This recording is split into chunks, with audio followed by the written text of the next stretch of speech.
नमस्कार, जय हिंद। भारत तक देख रहे हैं आप, मैं हूं आयुष। इजराइल और भारत के बीच मजबूत रिश्तों को झटका तब लगा जब इजराइल की आधिकारिक वेबसाइट पर भारत का गलत नक्शा दिखाया गया। इस नक्शे में जम्मू कश्मीर का एक हिस्सा पाकिस्तान का हिस्सा बताया गया था और फिर क्या था, सोशल मीडिया पर लोगों ने कड़ा विरोध दर्ज कर दिया। इस कड़े विरोध के बाद इजराइल ने तुरंत इस नक्शे को हटाया और इसे वेबसाइट एडिटर की गलती मानी। इस मामले पर इजराइल के भारत में राजदूत रूबेन अजार ने खुद बड़ा बयान दिया।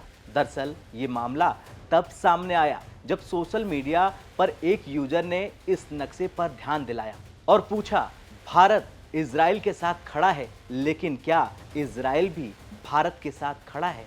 ये सवाल भारत के जम्मू कश्मीर को लेकर लंबे समय से चली आ रही स्थिति को और अधिक संवेदनशील बना देता है।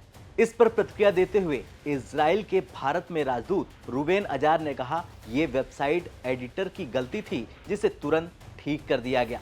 इस बयान से साफ हो गया कि इजराइल ने तुरंत अपनी गलती मानी और इस पर तुरंत कार्रवाई भी की। भारत हमेशा से ये स्पष्ट करता रहा है कि जम्मू कश्मीर उसकी अखंड और अविभाज्य हिस्सेदारी है। ऐसे में इजराइल की वेबसाइट पर यह गलती होना भारत के लोगों के लिए बेहद चौंकाने वाला था।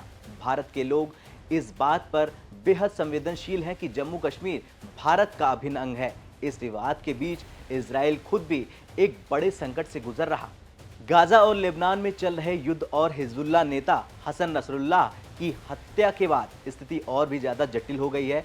इजराइल को अब इराक, ईरान और सीरिया से भी चुनौती मिल रही, जिसने इजराइल पर 200 से ज़्यादा मिसाइलें दाग दी गई हैं। इजराइल के प्रधानमंत्री बेंजामिन नेतन्याहू ने जवाबी कार्रवाई की धमकी तो दे दी है, लेकिन देखना यह होगा कि किस तरह से इजराइल इस परिस्थिति से निपटता है। हाल ही में संयुक्त राष्ट्र महासभा यानी यूएन में बेंजामिन नेतन्याहू ने एक भाषण दिया जिसमें उन्होंने देशों को आशीर्वाद और शाप में विभाजित किया।